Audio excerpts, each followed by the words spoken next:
Tim, this represents several decades of research and work on your part. Why did you want to call this series God Save the King? Michael, it's actually a play on words. Okay. Now, part of it is the fact that for centuries, if not millennia, the way you extol the king of a country is you say, "Long live the king," or "Long may he reign," or "God save the king." So in our story, one of the main characters is Herod the Great, who had a habit of killing any challenger to his throne. So to me, I'm pretty sure he had a lot of yes men surrounding him who were looking out for their own neck, who were saying, "God save the king." Whether they meant it or not. Yeah, whether they meant it or not. But in reality, we're flipping it over because we know that Jesus of Nazareth is going to present a real threat to Herod, and that Herod is going to try to kill him. So on one hand, we're playing it tongue in cheek and saying, Herod, oh, God save the king. But what we really mean is Jesus of Nazareth, God save the king. Tim, one of the things that you've said to me over and over is that, and one of the things we're talking about, is that in the traditional story, we're missing the history, the historical aspect of how this happened. So let's revisit that, and I'm guessing the best place to start would be under the United Kingdom, or during the United Kingdom, under the reign of David and Solomon. I think that's a really good place to start. It seems like a long way back, and it is. It's about 1,000 years, but there's some important components that go that far back. So the first three kings of Israel were Saul, David, and Solomon. Now we know from the Bible that each of these men had some very human weaknesses, but all three of them were also very strong kings that kept the kingdom united.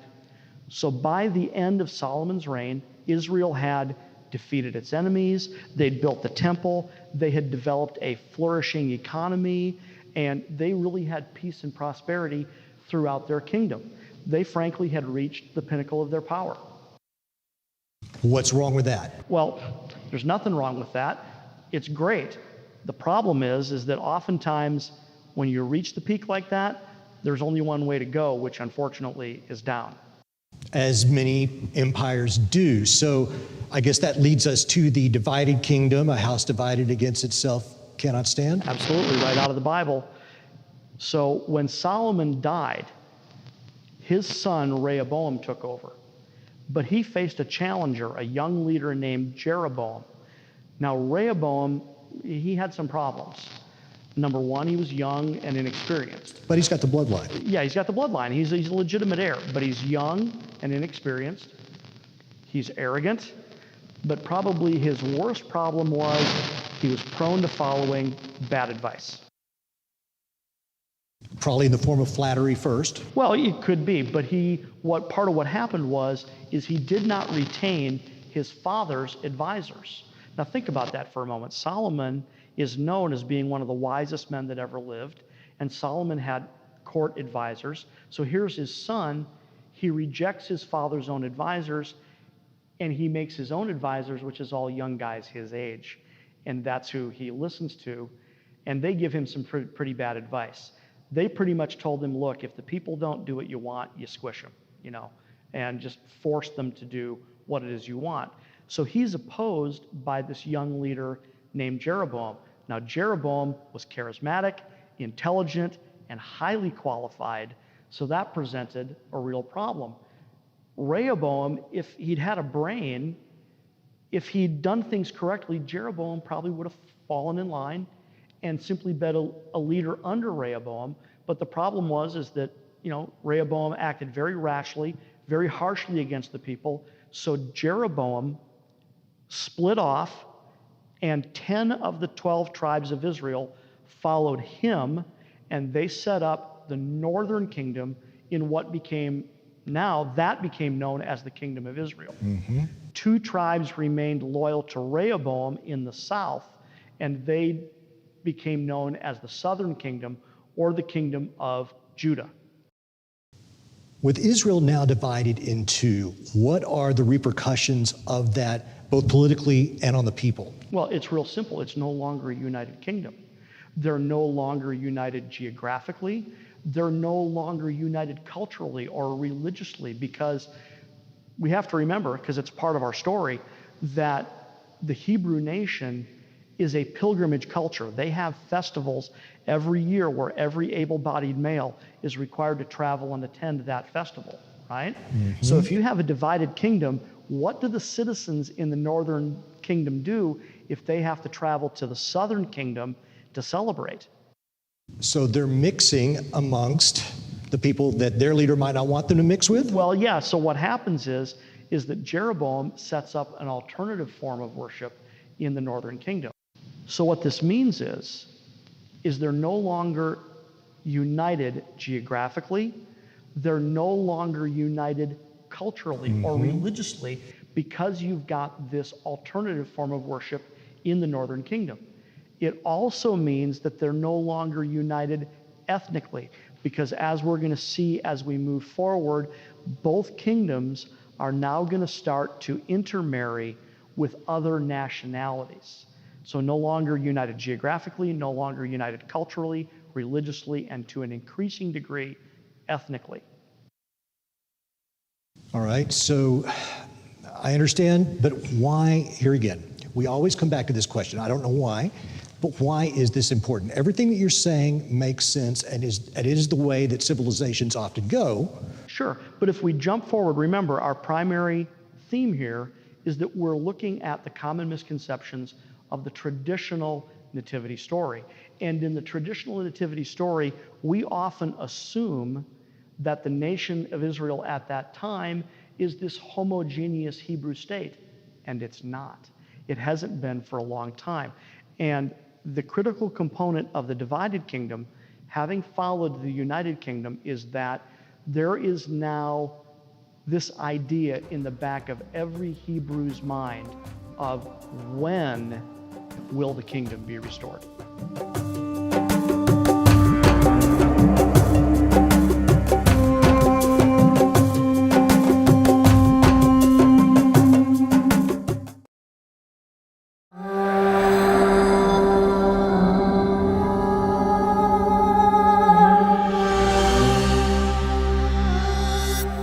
Now that the empire is divided, that also makes them more vulnerable. Absolutely. Explain that. Okay. What happens? Well, as we move forward in history to set the background for the birth of Jesus Christ, the next big thing that happens is the captivity of the northern kingdom by the Assyrians. The Assyrians were one of the dominant empires of the ancient Middle East. They dominated Upper Mesopotamia from the 14th century to the 7th century. The Assyrians do two things that are relevant to our story. Number one, they invade southern Mesopotamia, a region known as Chaldea. And the reason this is important is because it's going to be the Chaldean dynasty of the Babylonian Empire that eventually is going to conquer the Assyrians. But the second thing that's important to our story is that the Assyrians invade only the northern kingdom, not the southern kingdom, just the northern kingdom of Israel, and this is a period of time known as the Assyrian captivity. And what happens is that the Assyrians export large numbers of Jews to other parts of their empire, and then in addition, they import large numbers of foreigners to live in the northern kingdom. So they are almost doing a form of ethnic cleansing for control to dilute the culture. Absolutely, that's exactly what they're doing. This way, they lose some of their identity, and it makes it harder for them to rebel. And part of what we know from the Bible is that this is the source of the stigma that is attached to what are known as Samaritans, because Samaria is the capital of the northern kingdom. And now, because of these foreigners coming in and because of the intermarriage, now Samaritans are known from this point forward in the Bible as a kind of half-breed and not a true Jew. And this also marks the beginning of the diaspora. Absolutely, that's exactly what it is. All right, so this, I guess, brings us up to the Babylonians. Absolutely. So taking up with what we mentioned before, the Chaldeans start to have influence in middle Mesopotamia and then eventually northern Mesopotamia. They become more of a power themselves, and they start to push back against the Assyrian Empire. So there is a coalition of Babylonians and Medes and Sumerians and Scythians, and they actually defeat the Assyrians. It's one of the most famous military battles of the ancient world. It's known as the Battle of Carchemish, and an Assyrian ally was actually Egypt.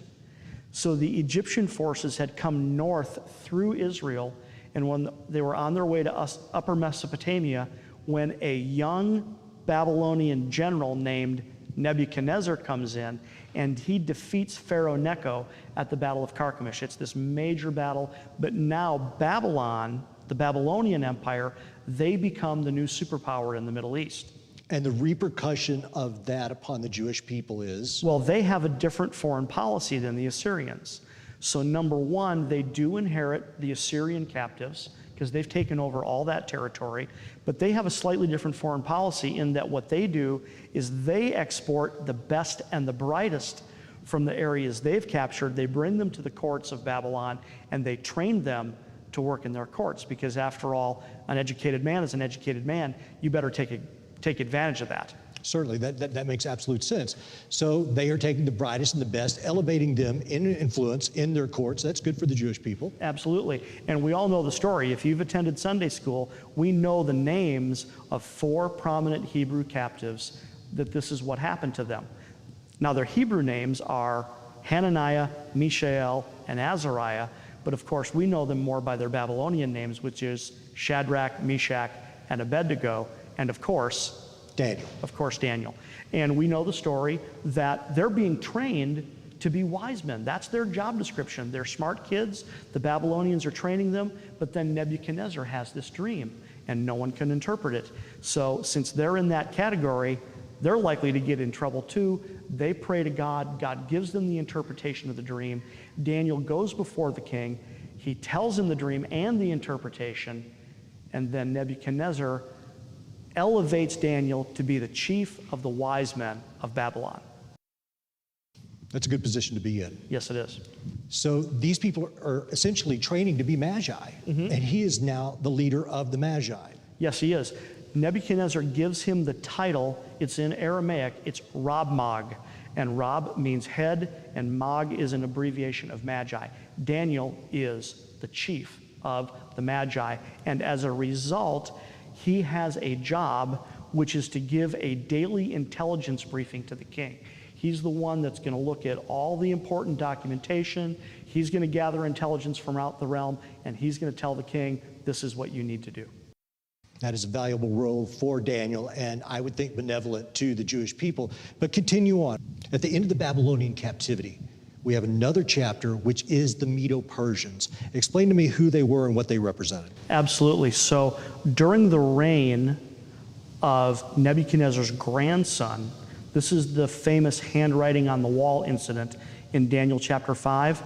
What they don't realize during that big party, that big celebration, is that a coalition of Medes and Persians have dammed the Euphrates River, and they are literally coming in under the walls of the city of Babylon, and the city of Babylon is about to fall to the Persians.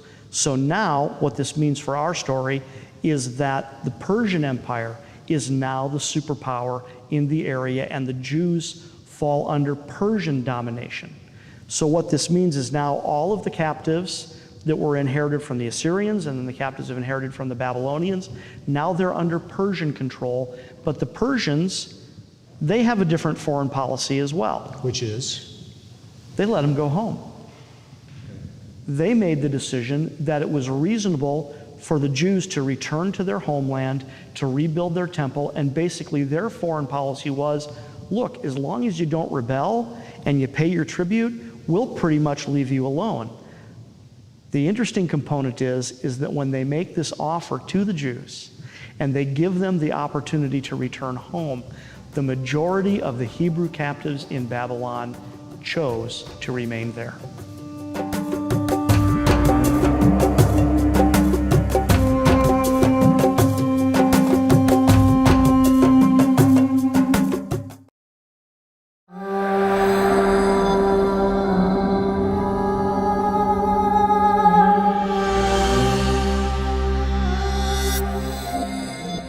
so now we have Alexander the Great, one of the biggest figures in history, and the Greeks. Tell me about that. Of course.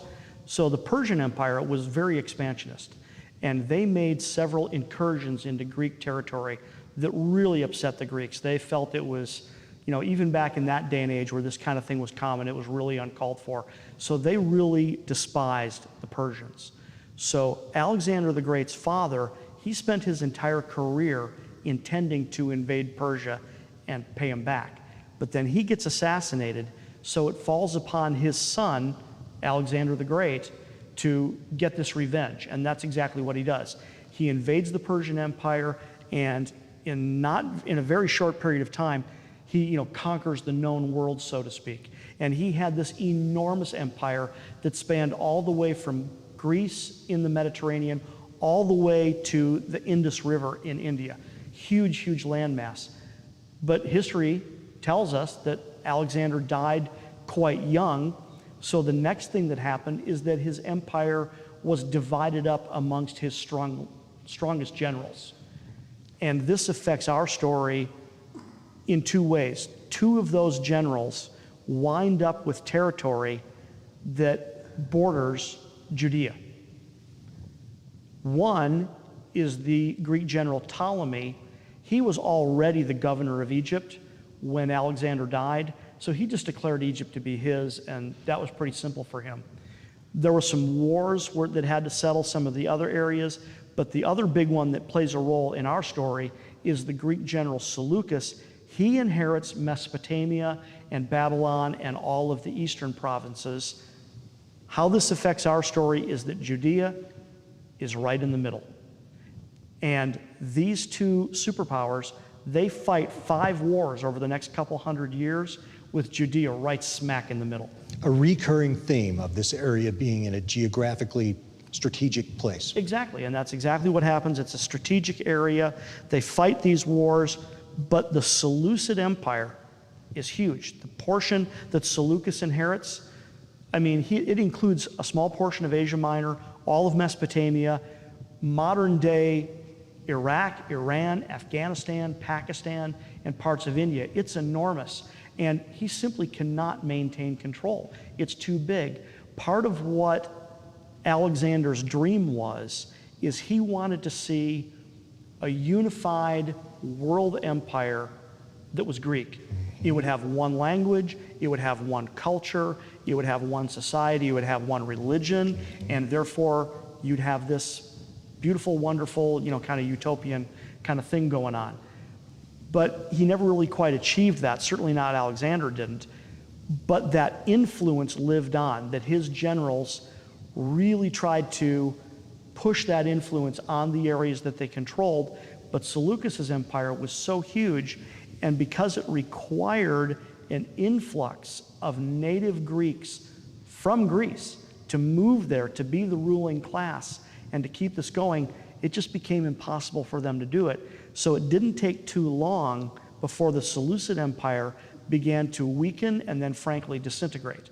They simply could not maintain power of that area. No, they just couldn't do it. So one of the first things that happened that's very important to our story is this kind of unknown province, unknown to most history-minded people, is this little unknown province at the southeast corner of the Caspian Sea called Parthia breaks away.